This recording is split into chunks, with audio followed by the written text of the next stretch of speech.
Hello, everyone, and welcome to another episode of the Wise Decision Maker Show, where we help you make the wisest and most profitable decisions. As always, my name is Dr. Gleb Tsipursky. I'm the CEO of Disaster Avoidance Experts, the future of work consultancy that sponsors the Wise Decision Maker Show. And today with me is Donald Knight. He's the Chief People Officer of Greenhouse. Donald, why don't you tell us a little bit about what Greenhouse actually does?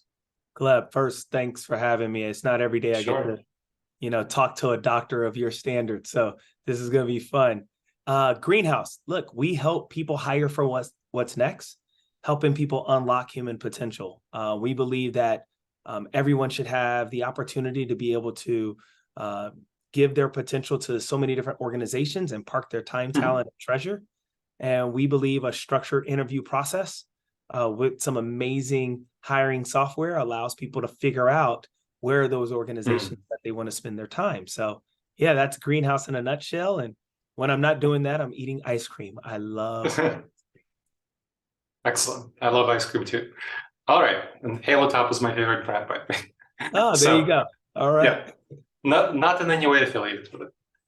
But moving on to hybrid work. So you've put out a report showing that a number of things, but one of the headline numbers is that 76% of respondents would be quite open, ready to walk, looking for another job if their hybrid work opportunity, if their flexible work opportunity was taken away. Can you tell me a little bit more about that finding and why you think people are just so willing and passionate about having at least some flexibility in their work time?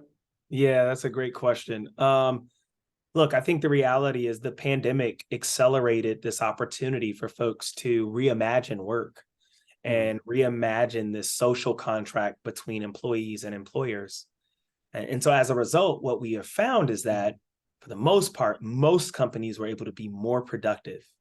In the heart of the pandemic, we actually saw revenues soaring to new heights. And what that proved is that the flexibility that employees were able to gain by not having to commute into a physical location every day, or the flexibility that one has and when they even start their day or even in their day, has proven to be a perk that employees want to have moving forward. And so this idea that organizations, companies would seek to roll that back and remove some of the flexibility that employees have been able to experience. Well, I think for many people, what they're saying in our survey is that that's a non-starter. That's where they'll start to look for new opportunities that do allow them the opportunity to still be fulfilled in what they do every day, but do so in more of a flexible manner. So that's interesting that you talked about productivity, because we clearly see, starting from 2022, the beginning of 2022, there was a drop in productivity for the last 5-6 quarters. And that's associated with the time that companies are asking their employees to come to the office. So associated with the drop in productivity, and also associated with the great resignation, where people are leaving companies at greater numbers for those that asking them to return to the office. In fact, there was another research by Unispace survey that found that 46% of companies that had back to office mandates were surprised by how large their attrition was as a result of the return to office mandate. So given these numbers, with productivity dropping, with attrition, why do you think companies are still rolling back that flexibility perk that employees so value, and that seems to actually be making companies more productive? Yeah, I think there's three major things that I would say that's probably contributing to this unfortunate reality, but I understand it. I think number one, there's plenty of business leaders and entrepreneurs that have proven to be super successful in the past, that they have never seen their success created where people were not in the office, right?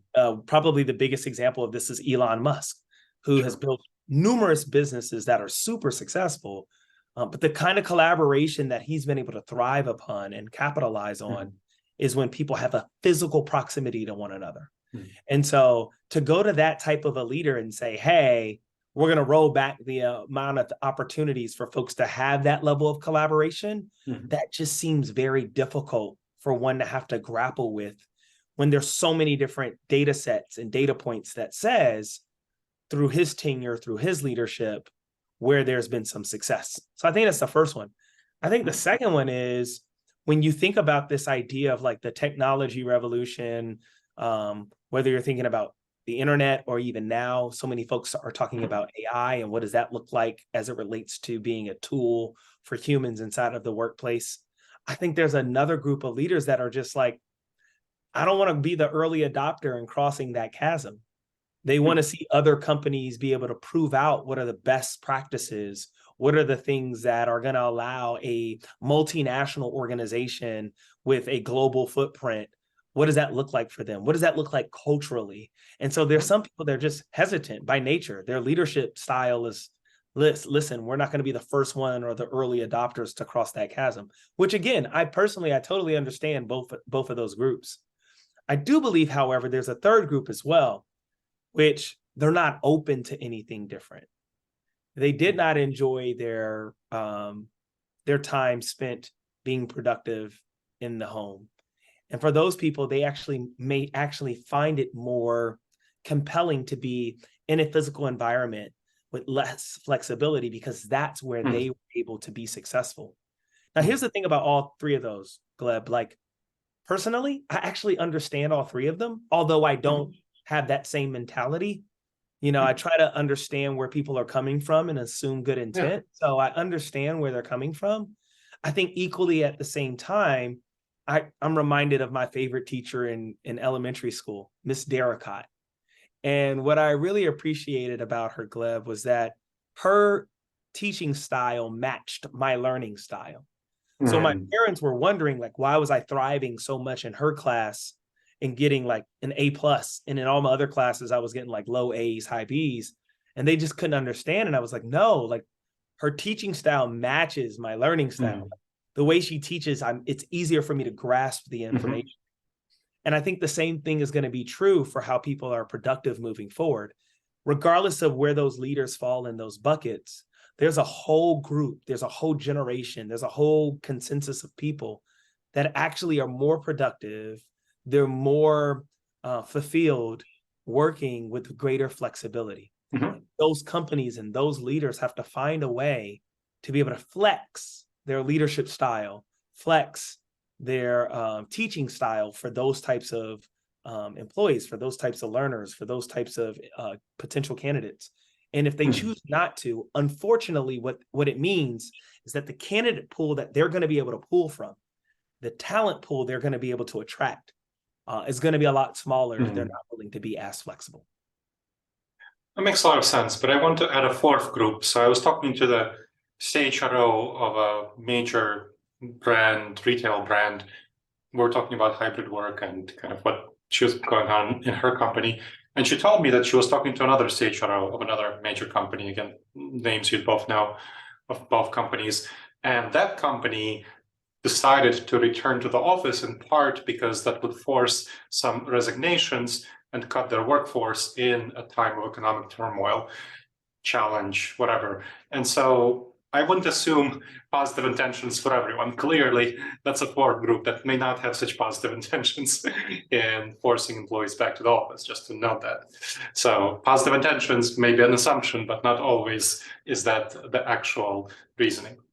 Now, I'm curious, you're talking about different employees, different learners of different learning style, different employees of different styles. But when we actually look at the research, we have something like maybe 15% of people, 20% of people who want to work full-time in the office. I mean, your own survey found that 76% of people would be looking for another job, open to not being headhunted, if their company rolled back flexibility. So clearly, I mean, if you're thinking of 76% as one type of employee learning style, maybe there's not that many learning styles / employee styles there, right?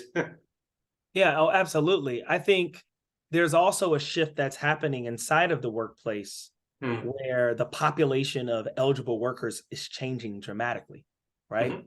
So you saw a lot of conversations on boomers, on Gen X, on millennials, on Gen Z, on Gen Alpha, and their percentage of representation in the workplace is shifting.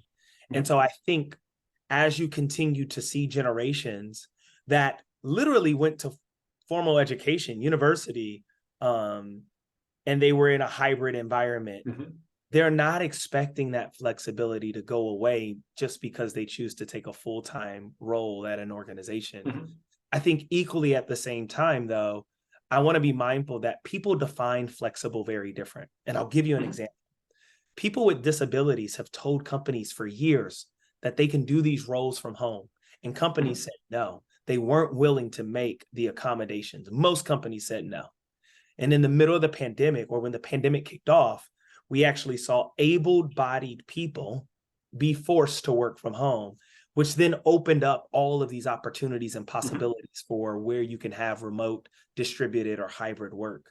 And so I bring that to your attention because those folks were asking for flexibilities for years, decades, and did not see it. So how you define flexible is also going to be very interesting, which is why I think the key word in flexible, in my opinion, is flex. You have to be able to flex your leadership style, flex your policy, flex your leniency to be able to attract the type of talent you want. And so for me, that means, I have folks that work for my team specifically that are based in Dublin, Ireland. And equally at the same time, I have people that are based in San Francisco. And so I don't force everybody to join at the exact same time and you have to work from these hours. Flexibility for those individuals are like, hey, as long as team meetings are doing the core hours where we can work across time zones and co-collaborate, or be able to co-create together, this idea that we can do updates async, that's the flexibility that they're looking for. They're not looking to be mandated that you have to work at 8 a.m. starting East Coast time or starting West Coast time. So I think companies have to do a good job trying to figure out what does flexible mean in their organization and be mindful that there's varying perspectives on what that is, and hopefully try to live up to that expectation as much as possible in order to be able to retain the top talent that they have in their organization. Yeah, that's definitely conversations that I have with my clients. I help 24 companies by now transition to figuring out their future work policies, and thinking about flexibility is key. And the question that I have them ask always at the start of the conversation is, what is the office for anyway? Like, why do you want people to come to the office? I think there's just a presumption. I see so many wars. I mean, is it 3 days in the office? Is it 2 days? Is it 1 day? But really starting with, what is the office for? And inevitably, the office is very clearly not for individual work, because individual work can be much more productively done at home for the large majority of people. You do your programming, you do your design, do your head down work, your writing, you do your emails, your asynchronous communication, your Teams messages, you do your video conference calls. That's much easier done from home than from the office.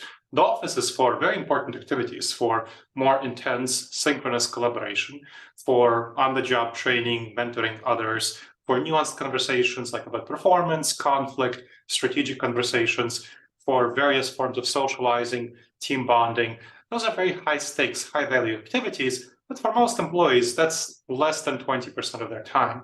So that's what they should be spending in the office doing, which is going to be 1 to 2 days a week in the office, but it shouldn't, the lead number should not be how much days are you spending in the office. It's what are you actually doing in the office? I totally agree with you. Yeah. So often we're seeing people go into their offices and unfortunately then being on Zoom calls or Google Meet calls all day, or Microsoft Teams calls all day. And that's not the highest and best use of people's time, right? So, I've kind of started to shift this thought process. And for me, we'll see, this might be a little controversial, but this is the Dr. G show. So I feel kind of comfortable. I believe what we're going to see in the evolution of the physical workplace is that it's going to serve as a social hub, very similar to universities, where people can gather and commune with one another.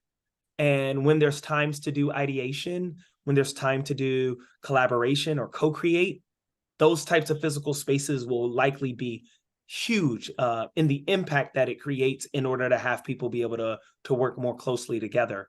And I think equally at the same time, this idea that will be the only place where leaders identify where people on their teams are being productive, where I think those days will continue to be more sunset. So I think it's going to serve as a great social hub. for cross collaboration, especially cross functionally, and gone will be the days where you see the marketing team only sitting with the marketing team, people team only with the people team. It's like, no, when you come to the office, this is going to be a place where people can commune. So I'm hoping that's where we're seeing this potential shift or pivot in the workplace. I'm hoping so too. I think that's a great vision of the future. And it's a great point in which to wrap up. Are there any other last thoughts which you wish to leave our audience, Tom? Look, I think the one thing I would just encourage, I know so many leaders that are listening to your platform and listening right now to our conversation and maybe wondering, hey, where do I start? If I want to be flexible, how do I do it? And so the way that I tell people is like, look at your policies, go back and look at the rules of engagement and see if there's ways to make some potential tweaks given the new landscape. I'll raise my hand and say, like, we had a bereavement policy that was a decade old, and so many things have changed in that decade. So is this an opportunity for us to do a refresh, for us to, dust some of the cobwebs off of some of these policies and try to determine, are they creating the entire environment and creating the type of impact for the talent at our organization that we want them to have? And in those cases where they're not, be open about why we're making said shifts for folks to be able to understand that. I think that's the biggest thing I would leave people with on the flexible side. And then on the candidate side, the last thing I would leave you with is they are watching. I recognize some, economic hard times and headwinds are cyclical, but there will be a time where this thing called the planet and the economic engine globally will be roaring at a different tune than it is today. And when that happens, you want talent to look back at how companies are navigating these times to better determine where they want to park their time, talent, and treasure. So be very intentional on the candidate experience that you have. Like if you start out talking to an amazing talent and you're encouraging them and they navigate through the interview process, but they get to the end of your process and they don't know where they stand, that's not good enough.